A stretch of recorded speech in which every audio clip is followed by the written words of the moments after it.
Halo, selamat datang lagi. Kali ini kita mau ngobrolin sesuatu yang, kayaknya kita semua sering banget lakuin tanpa sadar. Kita punya beberapa catatan menarik nih dari bukunya Rolf Dobelli, The Art of Thinking Clearly. Isinya tuh soal jebakan pikiran yang bisa bikin keputusan kita jadi, ya gitu deh, kurang pas. Tujuan kita sekarang, ngupas beberapa jebakan ini biar Anda bisa lebih waspada aja gitu di kehidupan sehari-hari. Yuk kita mulai bedah. Oke, yang pertama ini menarik banget. Dobelli nyebutnya pengetahuan sopir, chauffeur knowledge.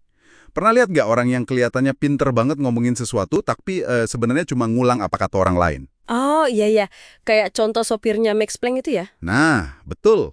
Yang hafal banget pidato fisika bosnya, tapi ya nggak ngerti isinya sama sekali. Hmm, Di zaman sekarang, ini mungkin kayak lihat influencer gitu ya, ngomongin topik rumit padahal baru Google 5 menit sebelumnya. betul sekali. Dan yang krusial di sini tuh bukan cuma soal ngenalin sopir di luar sana, tapi mungkin juga sopir dalam diri kita sendiri. Oh, maksudnya? Ya, konsep lingkaran kompetensi dari Charlie Munger yang dikutip Dobelli itu kan intinya kita jujur sama diri sendiri. Kita mesti tahu mana yang beneran kita kuasai, mana yang cuma tampilan aja. Iya, iya. Ini bukan soal seberapa luas pengetahuan Anda, tapi seberapa akurat Anda tahu batasnya, gitu. Oke. Karena bahaya kan kalau kita terlalu pede di area yang sebenarnya kita nggak paham-paham amat. Nah, itu dia, tahu batas kemampuan kita. Tapi gimana kalau kita malah merasa punya kendali lebih dari yang sebenarnya? Ini nyambung ke jebakan berikutnya nih yang dibahas Dobelli, ilusi kontrol. Ah, ilusi kontrol ya. Contohnya lucu sih, kayak orang yang yakin banget milih nomor lotre sendiri itu lebih hoki. Iya, iya. Atau tombol lampu merah buat pejalan kaki itu ya. Nah, yang seringnya cuma pajangan biar kita sabar nunggu gitu kan. Kita dikasih rasa kontrol palsu. Secara psikologis, ilusi ini memang ada gunanya sih. Sedikit rasa kontrol itu bisa bikin kita nggak gampang stres atau putus asa. Masuk akal. Kayak tombol placebo tadi misalnya, bikin kita lebih tenang nunggu, walau sebenarnya nggak ngubah apa-apa. Tapi kalau kita tarik ke skala yang lebih besar, misalnya dalam investasi atau bahkan kesehatan, Iya. terlalu percaya kita bisa mengendalikan semua variabel, itu bisa beresiko. Kita jadi ngeremehin faktor keberuntungan atau ya kompleksitas sistem yang ada. Jadi kita nggak cuma bisa salah nilai pengetahuan orang atau diri sendiri, tapi juga salah nilai seberapa besar pengaruh kita ya. Betul. Dan ini kayaknya makin parah sama jebakan ketiga, bias konfirmasi.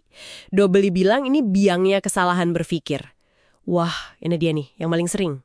Intinya, kita cenderung nyari dan ingat informasi yang cocok sama apa yang udah kita percaya aja kan. Iya banget. Kalau Anda yakin dunia itu kejam, ya Anda bakal lebih gampang nemu bukti-bukti kekejaman. Terus ngabaikan yang sebaliknya. Dan bias ini licik cara kerjanya. Otak kita tuh secara otomatis nyaring informasi yang nggak sesuai sama keyakinan kita. Nyari bukti pembenaran itu rasanya lebih nyaman aja gitu. Daripada harus ngadepin fakta yang mungkin bikin kita nggak nyaman, atau harus ngaku salah. Wah, ya juga ya. Ini kejadian di mana-mana dong berarti. Dari cara kita baca berita. Betul. Sampai cara kita nilai kinerja teman kerja misalnya. Selalu ada kecenderungan itu. Terus gimana dong melawannya? Susah banget kayaknya ya kalau udah bawaan otak gitu.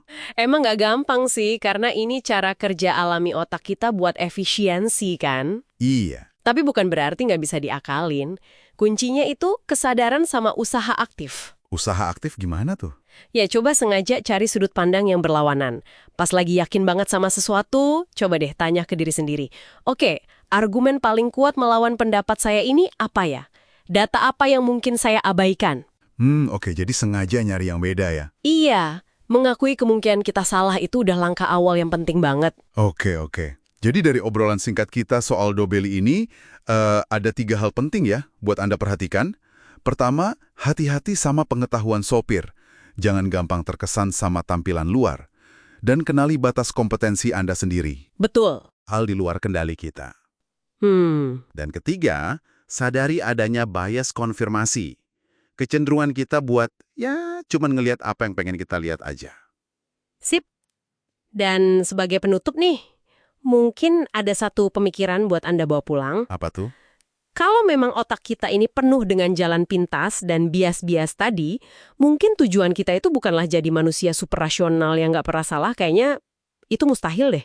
Iya juga sih. Mungkin kebijaksanaan sejati itu justru terletak pada kemampuan kita ngenalin kapan kita paling rentan bikin kesalahan, terutama buat keputusan-keputusan penting gitu ya. Dan secara sadar kita bangun pagar pengaman. Pagar pengaman? Kayak gimana tuh? Bisa macam-macam, pakai checklist misalnya. Atau sengaja minta pendapat orang yang kita tahu pandangannya beda banget sama kita. Oh, oke. Intinya sih, gunakan rasionalitas kita secara strategis aja di saat-saat yang paling penting. Gitu kira-kira.